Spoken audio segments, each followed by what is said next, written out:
this opportunity to wish everybody a very happy holiday season and a wonderful new year. As we come to the end of 2024, it might be helpful to take a hard look at where we are as a nation and how we can best go forward. And let me be honest with you in saying that we are in an extraordinarily pivotal and volatile moment in American history, and things are moving very, very rapidly. The most important point that I want to stress today is how fast our country is evolving into an oligarchic society and into two very different Americas. On one hand, we have an America that consists of less than 1,000 billionaires, not a whole lot of people in a nation of 340 million, who have an unprecedented amount of wealth and power and have never, ever had it so good. That's one America. The other America, where the vast majority of our people live, consists of tens of millions of families who are struggling to put food on the table, pay their bills, and worry that their kids will have a lower standard of living than they do. In the first America, the uber wealthy buy $500 million yachts, $270 million mansions. They have private islands all to themselves.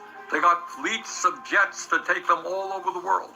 And occasionally, they take cool trips on rocket ships that blast off to the edge of outer space. A lot of fun. They also receive the best health care money can buy, and they send their kids to the very best private schools and colleges in the world. In this America, the three wealthiest men, Elon Musk, Jeff Bezos, and Mark Zuckerberg, own more wealth than the bottom half of our society. Three people own more wealth than the bottom half of our society. And their wealth is skyrocketing. Musk alone is now worth over $450 billion.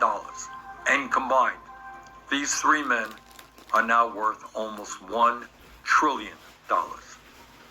In the other America, millions of Americans are struggling just to provide for the basic necessities of life. In this America, over 60% of our people live paycheck to paycheck. Millions work for starvation wages. 85 million are uninsured or underinsured. And over 60,000 die each year because they can't afford to go to a doctor on time.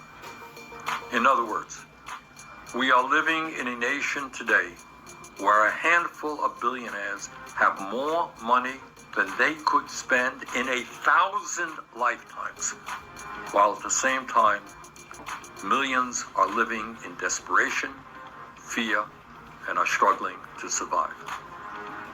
But let's be clear. Our country is not just experiencing an unprecedented level of income and wealth inequality.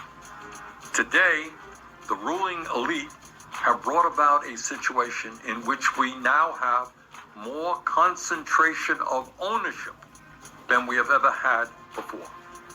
In other words, a small number of giant corporations have enormous control over our economy in sector after sector: healthcare, agriculture, financial services, energy, transportation, you name it. A small number of giant conglomerates control what is produced and how much we as consumers pay for their products.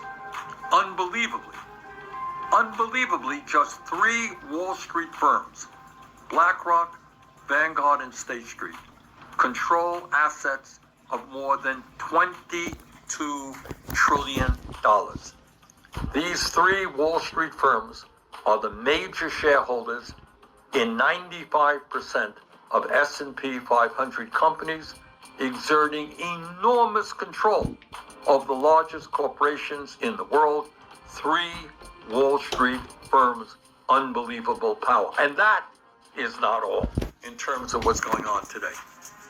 It's not just the billionaire ownership and control over the economy and the media that should concern us. the uber rich are also buying our government. They are buying our government and undermining American democracy.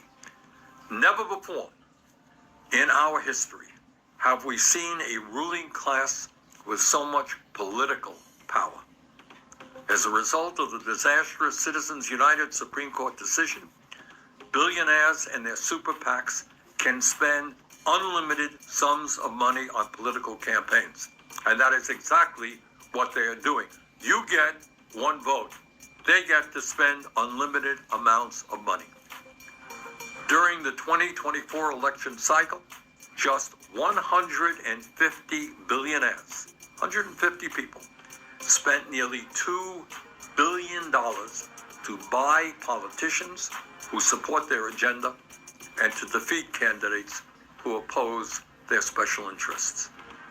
Billionaires who represent just 0.0005% of our population accounted for 18% of total campaign spending.